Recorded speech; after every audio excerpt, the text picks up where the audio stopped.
Welcome to the new episode of Cricketing Sense with Aseem Dhawan. Today we'll be talking again about Joe Root. What an amazing player. My favorite player. Just the guy, you know has so much skill, so much resilience, and I'm talking about Joe Root. What an amazing test match this has been. A great advertisement of what a test cricket match is supposed to be like. The tagline for the series has been, it's called Test for a reason, and I could not agree more. I think Joe played the part. He was the anchor around which the whole second innings for England revolved. I took that pause because I'm just enamored by the guy. I mean, where should you start with, and where how do you progress this conversation? That's something that that is food for thought. But anyway, I'll take a dab. I'll take a jab at it. England needed 61 runs in their second innings to win this first Test match of the 3-match Test series in England. The match being played at Lord's. Like I said, New Zealand will have to bowl out of their skins really well with overcast conditions. The pressure of a home team facing defeat, chasing over 250 runs. It was 285, I think, to win. So the pressure was on England. New Zealand had nothing to lose. But the way England came out with Stokes and Joe Root batting, I think they showed real resilience, a lot of character. They did not look nervous how they played. Joe Root, being his usual self, Mr. Even Keel, had it all under control, or at least that's what it looked like. Maybe there's this duck metaphor that works. When you're talking about Joe Root, he's busy with his feet underwater, but you only see a very calm person on the outside.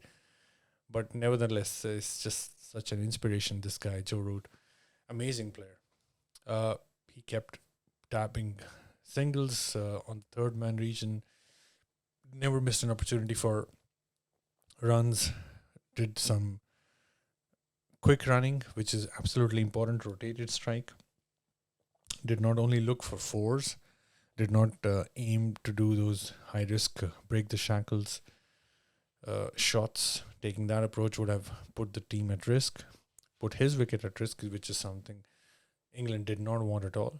I think he played with a level head, and I think you don't have to say all those things when you're talking about Joe Root. This is who he is. He embodies a calm person under pressure. He reminds you of MS Dhoni in terms of how even keel he seems, no matter what the situation is. He's not somebody to react aggressively. He's always smiling. That's the only expression that you get from him. Or otherwise, he's just calm, just looking straight at you. He's not very vocal or rude in any way. I think this was spectacular, and it was only befitting that he scored the winning runs. Ben Foakes, of course, played a very important role, supporting him. Ben Foakes staying till the end, not getting out, I think took the pressure off Joe Root to an extent. I think both complemented each other, how they played. I think if Ben Foakes would have got out, it would have put a certain amount of pressure on Joe Root, and New Zealand would have got their tails up. And you never know what can happen.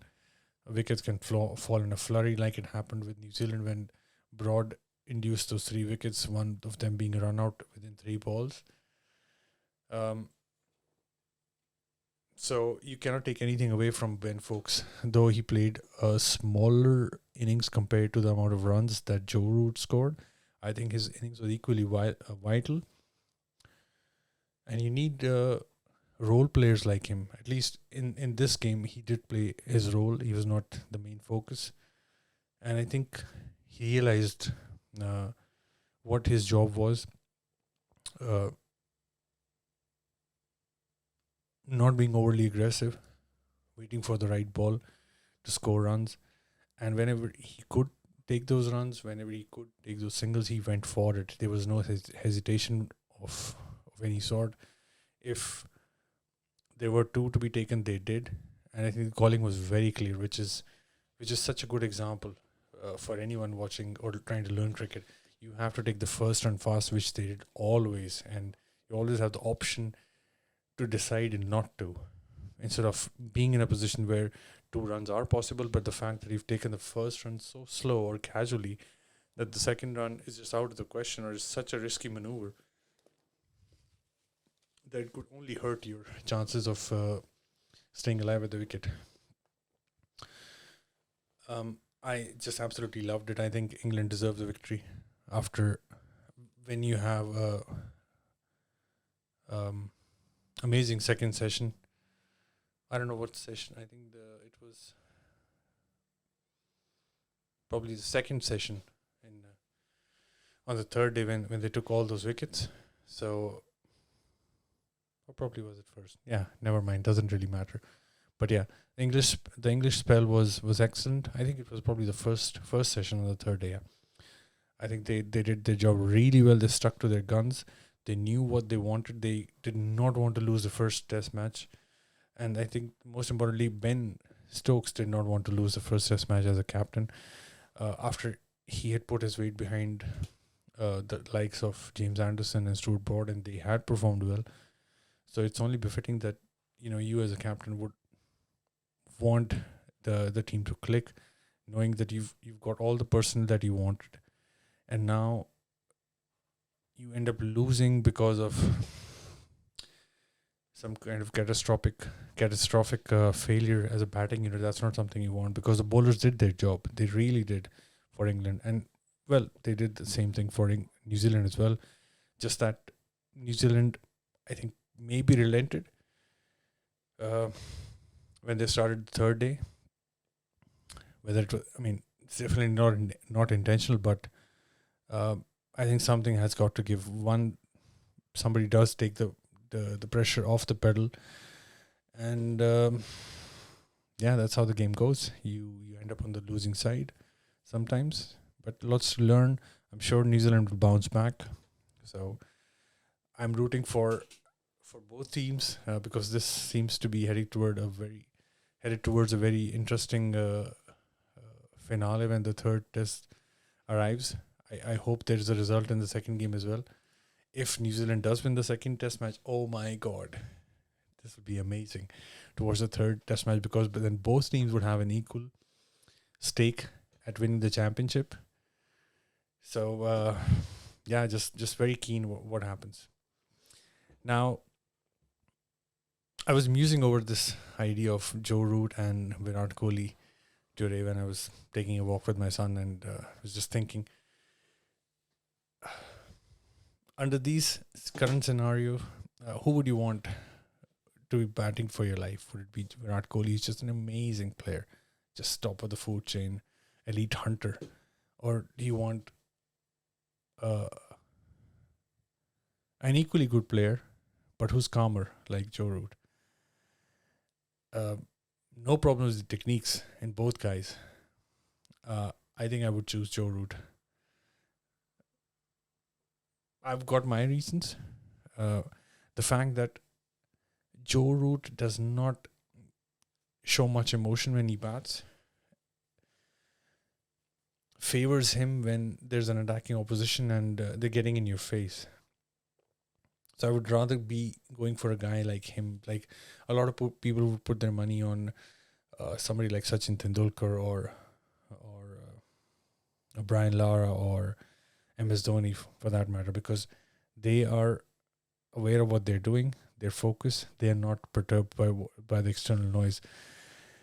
Having said that, Virat Kohli does let you speak to him. He responds back and he fires back even harder.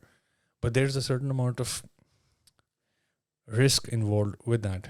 I think he does thrive under it, but I think it's just a personal opinion. I would not want to be in a position where I'll have to pick somebody to choose to bat for my life, but I just like the way Joe Root bats. It's just uh, the fact that he's not very overly emotional. Now, why I say that, because I myself I do tend to get emotional when I'm playing cricket. So you're always uh, chasing what you don't have. So I'd like to be as calm as him, be smiling, not to react, take it in my stride, and go ahead and do my job as a cricket player. I mean, I play amateur cricket, but it's just about a quality that you want to attain. So in that vein, I would say I would choose him. But both players are just amazing. I just like how Joe Root goes about his things. The same way I like how Virat Kohli went about his captaincy, how he went about his batting, and how I have been a lifelong Sachin Tendulkar fan. That's just how it is, and that's just who I am. Virat Kohli represents a different animal.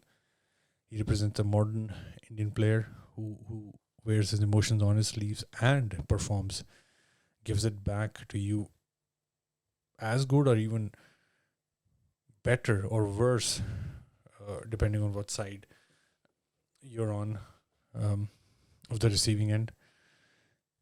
So in today's game, I would choose Ben Stokes. Just spectacular, amazing innings. I think he would be proud of the way he played. Then of course he joined the 10,000 club, invented by Mr. Sunil Gavaskar, the original OG. A lot of people do tend to forget, but he was the first one to score 10,000 runs, the original Little Master, or perhaps it was this gentleman for Pakistan. But anyhow, so congratulations to Joe Root for reaching 10,000 runs. I hope he carries on, scores lots more, and he's revered even more than he is right now. And he does get even more credit and a little less criticism from some close quarters and some people like Michael Vaughan, who I feel sometimes is overly harsh. Though he was also a decent player, and I focus on the word decent. He was not spectacular, but I think he does not give him the right, even though he's a media personality and an analyst for the English sports broadcasting team. I think he goes a little beyond the scope of what is required to do. You need to be aware of what the team is going through. I'm sure the team didn't need a change, but I think there were certain things which the upper management was doing, which was hampering his performance, like not picking Broad and Anderson. I mean, what's wrong with you? How could you go about and do this? And I think whatever happens for the best. The fact that Joe Root is in the team, Ben Stokes is the captain. Both the stalwarts are back, James Anderson and Stuart Broad. So I think it augurs well for England to have this whole combination. I think everybody seems to be in good spirits. I don't think Joe Root will play to the detriment of the team, because he's such a team guy, and I think his ultimate goal is to win. So is Ben Stokes, and I think Ben Stokes does what is something I would assume. I've got no reason to believe otherwise. I think he would want all these guys to pull together for the betterment and the growth, and the ultimate goal being victory for England. So all in all, an amazing test match, the first test match. Like I said, the tagline, it's called Test for a reason. Great advertisement for cricket. I am really excited for the second test match between England and New Zealand, and looking forward to it. Thank you guys again for joining in on this third episode of Cricketing Sense with Asim Dhawan. I hope to see you next time.